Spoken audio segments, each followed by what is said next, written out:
Hola, buenos días. Mi nombre es Andrea Carolina Villalobos de León, del grupo cuarto C, y vamos a ver el capítulo 18, el abdomen, el retroperitoneo. Bueno, primeramente tenemos que saber las áreas que vamos a ver: la pararrenal anterior, el perirrenal, el pararrenal posterior, que están indicados por los colores.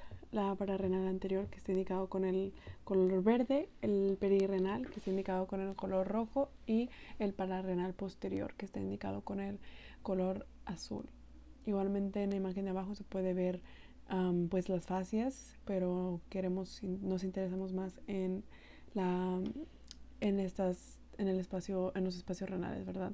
El pararrenal anterior, que está indicado con el color amarillo, el perirrenal con rojo, el pararrenal posterior con el color azul y el retroperitoneal infrarrenal con el color verde.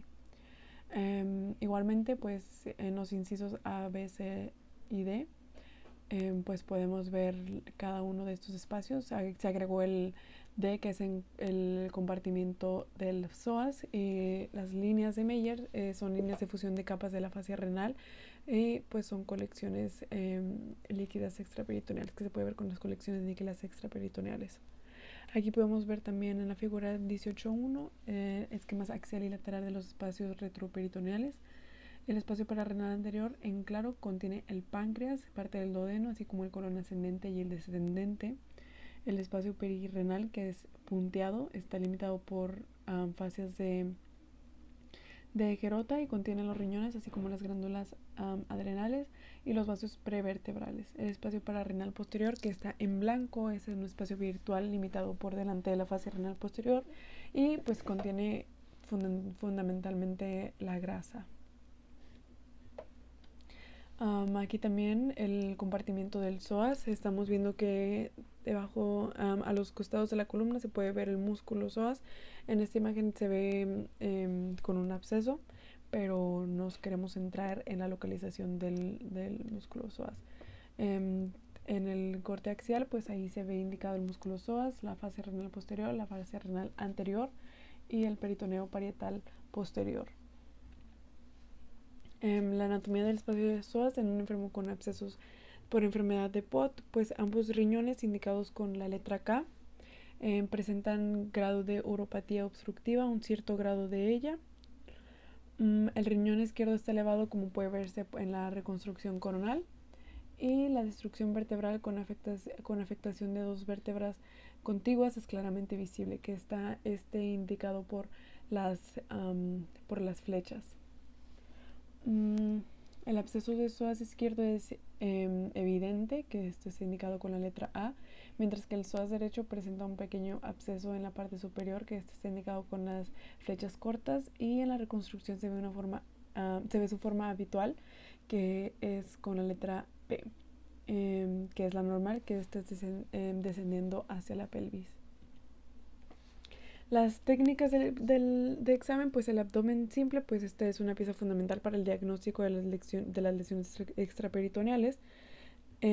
Muchos de los signos que demuestran la presencia de colecciones en masas en el espacio retroperitoneal pueden ser reconocidos por esta misma técnica, pero pues presenta sus limitaciones.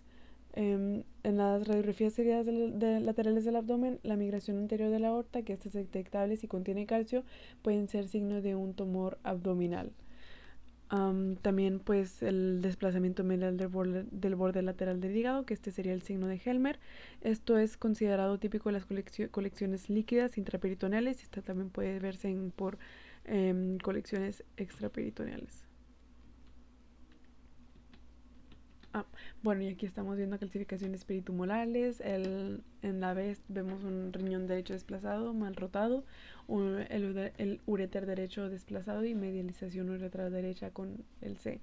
Pero esto principalmente es para ver cómo es la técnica. El ultrasonido, pues la mayor parte de los datos se pueden extraer de las vísceras abdominales, mismo por el ultrasonido. Cuando la aorta está muy elongada puede ser difícil su visualización, pero el ultrasonido es capaz de demostrar que se trata simplemente de una aorta elongada, lo que es importante en los casos en los que se palpa unilateral o en los que se ve una calcificación curvilínea en las placas simples que sugieren un aneurisma. El tamaño de la aorta pues desciende gradualmente a medida que se va hacia el abdomen superior al inferior. En la parte superior, por parte de la aorta, puede identificarse muchas veces la crura derecha del diafragma como una línea fina. En el corte transversal en esta zona superior se puede identificar el tronco celíaco y como parte también la arteria esplínica y de la hepática, y un poco más abajo, dentro de un triángulo muy ecogénico de grasa y en la raíz del mesentérico intestino delgado, puede reconocerse la arteria mesentérica superior, que sabemos que esta es una rama principal de la aorta abdominal. Una de las importantes indicaciones de los ultrasonidos obviamente es la detección y la evaluación de los aneurismas aórticos abdominales, como se comentó anteriormente. Y en general la aorta distal, si está aneurismática, esta lo que hace es que desplaza las asas del intestino y hace una ventana para la visualización de ellos. Lo que podemos ver en esta imagen de la figura 18.3 es una simología ecográfica de las lesiones vasculares retroperineales. La 1 y la 2 muestran un aneurisma aórtico trombosado. En la proyección sagital, en la número 1, puede verse una gran dilatación de la aorta abdominal. Obviamente pues estamos viendo el abdomen, indicado por unas flechas gruesas con densidades en su interior, indicado con las flechas finas. Y esto lo que hace es que reduce su luz. En el corte axial, en el número 2, pues se ve la luz verdadera aórtica, que es una flecha sólida, está indicado por ella. Y también se ve el trombo mural que presenta el aneurisma, que está indicado por las flechas huecas. La vena cava inferior, que está indicado con C, y el hígado con H. 3 y 4, las imágenes muestran hemorragia por aneurisma roto. Los cortes sagital y axial muestran una aorta A, o sea que está indicada con la letra A, altamente irregular en su luz. Toda la cavidad abdominal está ocupada por la gran lesión heterogénea con zonas ecotransparentes y zonas muy ecogénicas secundarias a la presencia de pues la hemorragia que sucedió por la masiva rotura del aneurisma aórtico, que está indicado por las flechas. En 5 y 6, que es continuación de la misma imagen, se ve trombo tumoral de la cava en enfermo con hipernefroma. En el corte sagital, en la imagen 5, muestra un trombo con flechas, indicado por las flechas en el interior de la vena cava inferior. Está señalada por las letras VC, la vena porta por la P y el hígado por la H. En el corte axial, en la número 6, se puede ver el trombo parcial de la luz de la cava. Este está indicado por las flechas medial al riñón derecho, señalado por las letras RD. En las imágenes 7 y 8 se ve una compresión de la vena cava inferior por adenopatías retroperitoneales. El corte sagital en la número 7 muestra masa adenopática, que está indicada por las flechas. Esto lo que hace es que desplaza anteriormente la vena cava inferior. El hígado y la vesícula biliar, que está indicado con lo B, también se muestran ahí. La proyección axial muestra numerosas adenopatías rodeando la cava y la aorta. Esta puede ser, este es indicado con las flechas. El TAC, pues la aorta abdominal es claramente distinguible en estos cortes axiales, como ya se vio. Se puede ver por así decir, la luz del vaso. Aparece en la región paravertebral como una masa circular de partes blandas, descendiendo en calibre a medida que progresa hacia la bifurcación. Como se comentó anteriormente, mientras va bajando, pues se va disminuyendo su diámetro, y obviamente pues la bifurcación de cuando se hace la ilíaca y así. En los cortes es frecuente la visualización del tronco celíaco, la arteria mesentérica superior y las arterias renales, que son ramas de la aorta abdominal. La mesentérica inferior, pues esta se visualiza pues solamente al nivel del origen, más de los 90% de los casos, y lo que permite el TAC es la presencia de cambios arterioscleróticos en la aorta con calcificación de la pared y tortuosidad. Y aquí podemos ver las indicaciones del TAC en la aorta, si hay aneurismo roto o resumante, aneurisma disecante, aneurisma micótico, infección de injerto aórtico, etcétera, de la vena cava inferior, de los ganglios, por hemorragia, abscesos retroperitoneales, tumores retroperitoneales primarios, la fibrosis retroperitoneal, atrofia muscular retroperitoneal y tumores óseos. Ahora la cabografía, pues se hace en el diagnóstico de enfermedad retroperitoneal que ha descendido dramáticamente desde la aparición del ultrasonido y en el TAC. En el momento actual, las únicas entidades en las que está indicada la cabografía, o sea que no siempre pues se puede como de que sí, vamos a usar cabografía, pues es está indicada para las enfermedades del propio vaso, como la trombosis, la búsqueda del origen del tromboembolismo pulmonar, etc. La linfografía,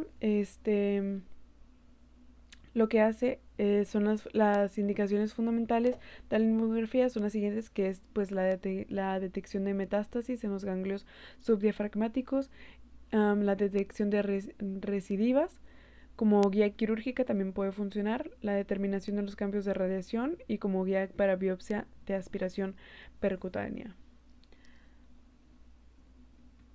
La aortografía, pues las indicaciones han sido reducidas para la introducción de las nuevas técnicas de imagen. Ese tipo de indicaciones han desaparecido a un modo completo y en la actualidad la aortografía se utiliza pues fundamentalmente para la exploración de enfermedades propias de la aorta. Y esta es la imagen 18.5, que pues esta es una angiografía en procesos retroperitoneales. El corte tomográfico muestra una lesión retroperitoneal que se presenta como una masa alrededor de la aorta, indicada como la A. Ahí podemos ver en la imagen en la izquierda como pues la aorta está siendo como, como pues rodeada, y cuando claramente no tiene que ser así. Secundariamente a la presencia de fibrosis perianeurismal. La angiografía del mismo caso mostró la presencia de ulceraciones a ese nivel, que está indicado por las flechas.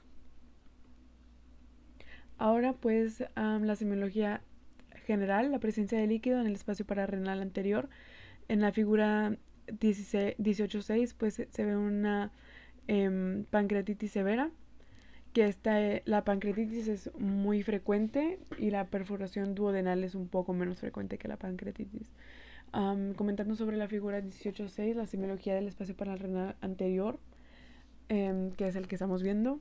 El paciente con pancreatitis severa muestra páncreas marcadamente destructurado, indicado por la letra P, y una colección extrapancreática que ocupa todo el espacio pararrenal anterior izquierdo, que está indicado con las letras CI, deteniéndose a nivel de la fase lateroconal, que es una flecha corta. El espacio perirenal está perfectamente conservado y se ve marcadamente oscuro por la no afectación de la grasa perirenal. El riñón izquierdo, indicado con las letras RI, tampoco presenta alteraciones. Y en el corte inferior de este mismo paciente se ve la afectación del espacio pararrenal derecho, indicado con CD, y este también está indicado por la fascia lateroconal, que esta es una flecha corta. Algunas de las áreas de ambos espacios pararrenales anteriores son claramente de densidad líquida, y este está indicado por las flechas largas, que pues sabemos cuáles son las densidades líquidas. El espacio pararrenal anterior, pues los hallazgos fundamentales de este es la obliteración del ángulo hepático y o esplénico, la conservación de la sombra del psoas, la conservación de la silueta renal, el desplazamiento lateral y superior del riñón y la grasa properitoneal conservada.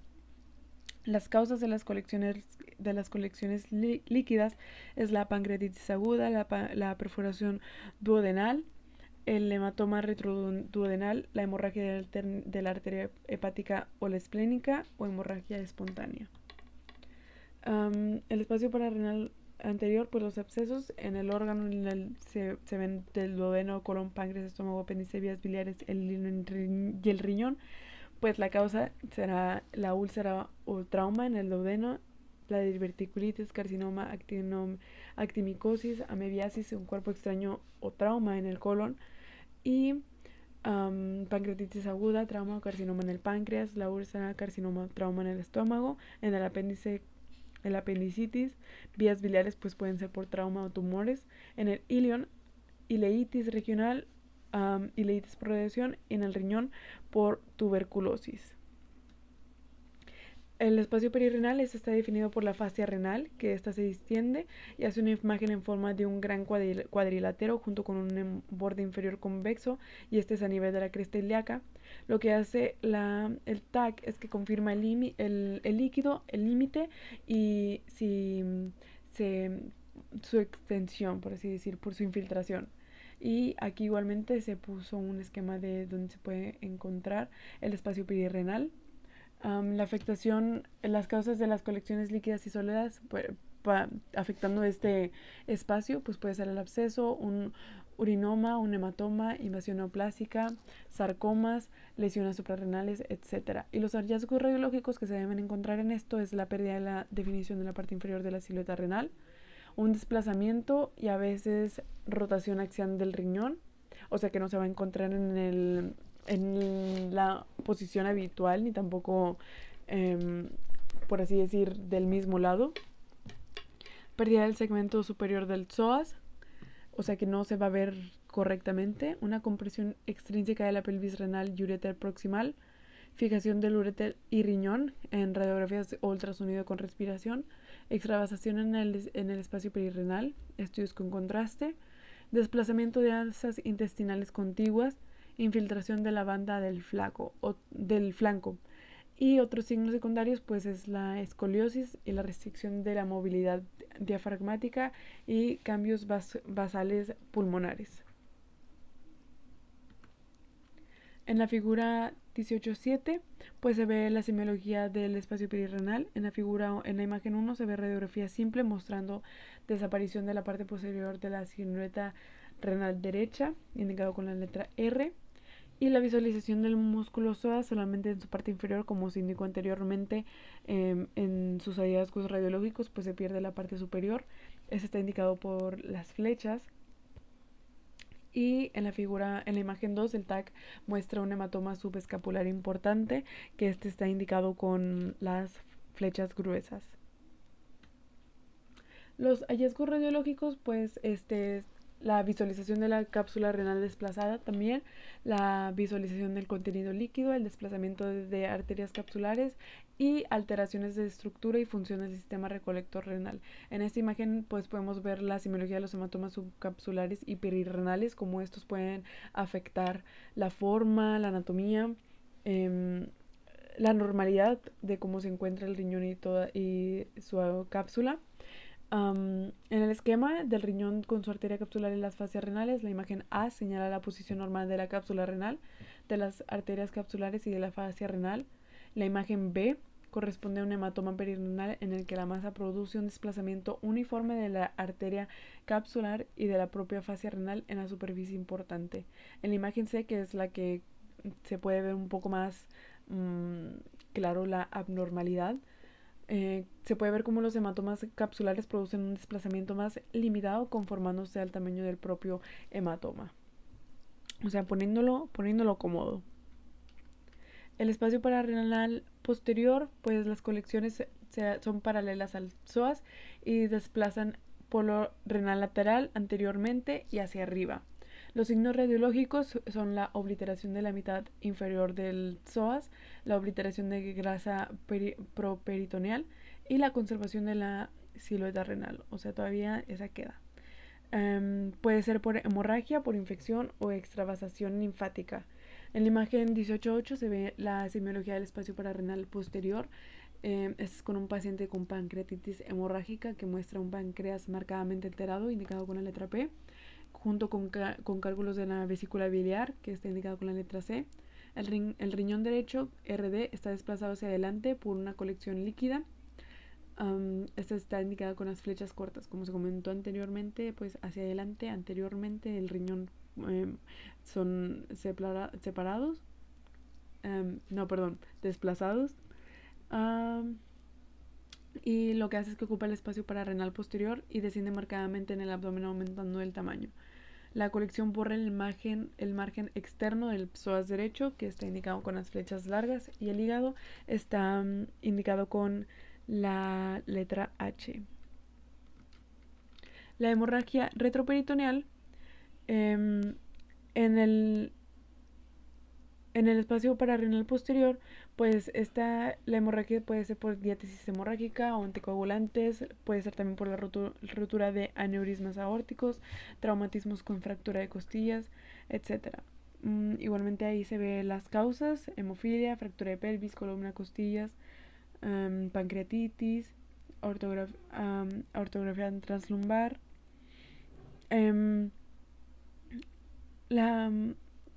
En la semiología de la imagen se ve el espacio pararrenal posterior, el abdomen simple en un paciente con traumatismo que muestra una fractura de la apófisis transversa, que está indicado por flechas rectas y borramiento del psoas derecho.